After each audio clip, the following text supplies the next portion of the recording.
Trump berlari menjauh dari para wartawan di halaman Gedung Putih setelah menerima panggilan rahasia yang melibatkan Putin pada hari Sabtu 9 Mei 2026.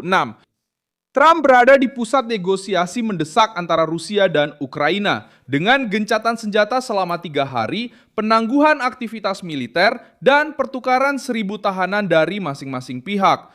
Dalam pemberitaan yang beredar, gambar Trump yang cepat menjauh menjadi simbol kontroversi. Namun di balik layar menunjukkan sesuatu yang lebih besar, upaya langsung memanfaatkan kebutuhan Putin di hari kemenangan untuk memaksa jeda nyata dalam perang brutal yang telah menghancurkan keluarga, kota, dan kehidupan jutaan orang. Saya akan segera menceritakan semuanya kepada Anda, tapi sekarang Anda pasti ingin berlangganan saluran ini agar tetap mendapatkan informasi terbaru, informasi secara real time, dengan kualitas jurnalistik terbaik yang pernah ada, sesuai standar kredibilitas Alves. Pergerakan itu terjadi di Washington pada saat Trump menjawab pertanyaan dari pers dan menegaskan bahwa pembicaraan tentang Rusia dan Ukraina bukan sekedar pernyataan kampanye biasa. Reuters melaporkan bahwa Trump mengumumkan gencatan senjata dari 9 hingga 11 Mei antara Rusia dan Ukraina dengan penghentian aktivitas militer dan pertukaran 1.000 tawanan perang dari masing-masing pihak. Zelensky mengonfirmasi pengumuman yang dibuat oleh Amerika Serikat dan mengatakan bahwa persiapan untuk pertukaran tersebut harus segera dipercepat. Rusia juga menerima jeda tersebut pada periode yang berkaitan dengan perayaan kemenangan Soviet dalam Perang Dunia Kedua. Dan disitulah letak inti permasalahannya. Trump pergi dengan cepat karena perang tidak menunggu konferensi pers. Seorang presiden yang mencoba membuka celah antara Moskwa dan Kiev tidak bisa mengubah setiap kalimat menjadi tontonan bagi para wartawan. Panggilan tertutup dengan Putin yang dianggap mencurigakan oleh para kritikus sebenarnya bisa dibaca dengan cara yang jauh lebih sederhana. Trump membuka jalur langsung dengan seorang pria yang memimpin mesin militer. Dalam perang, siapa yang menginginkan hasil berbicara langsung dengan pengambil keputusan. Diplomasi sejati tidak lahir dari ucapan yang sudah disiapkan di depan kamera.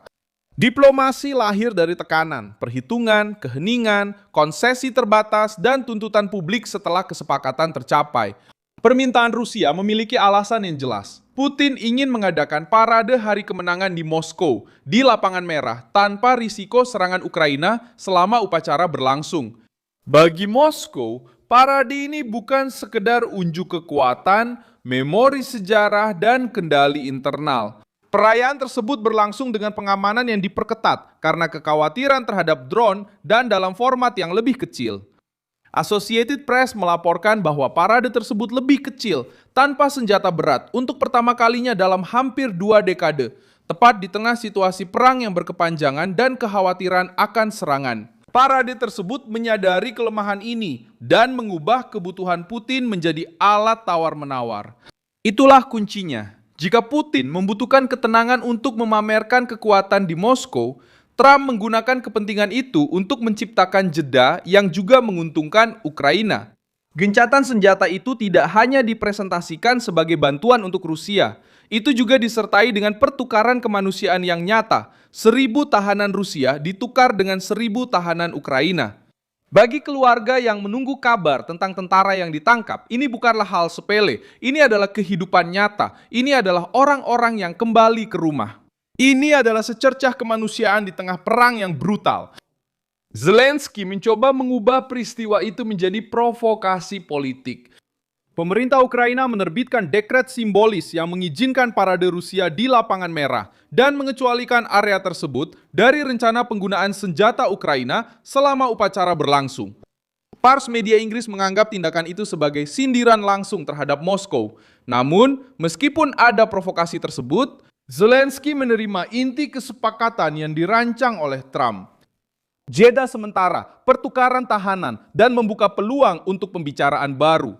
Artinya, setiap pemimpin mencoba menjual cerita ini kepada publiknya masing-masing, tetapi mesin utamanya digerakkan oleh Washington.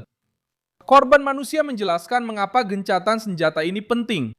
Misi Hak Asasi Manusia PBB di Ukraina melaporkan bahwa hingga Februari 2026, lebih dari 15.000 warga sipil telah tewas dan lebih dari 41.000 terluka sejak dimulainya invasi besar-besaran pada Februari 2022.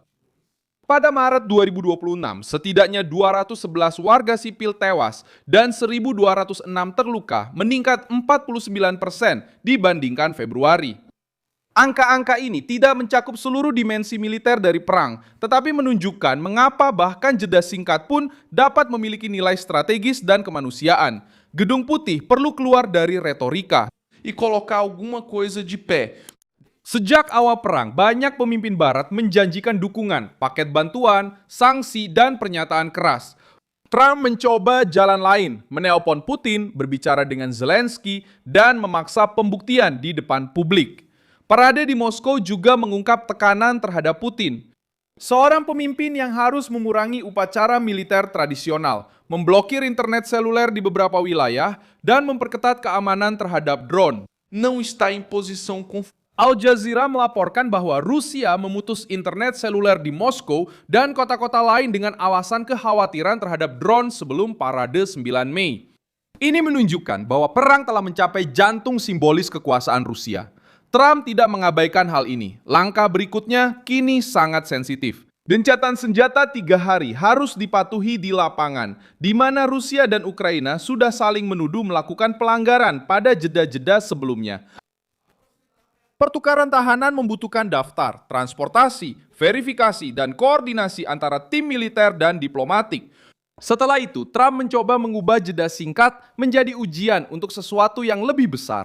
Ini bukan perdamaian permanen, bukan juga akhir otomatis dari perang, tapi ini adalah langkah praktis dalam perang yang terjebak antara serangan, balasan, propaganda, dan kebuntuan teritorial.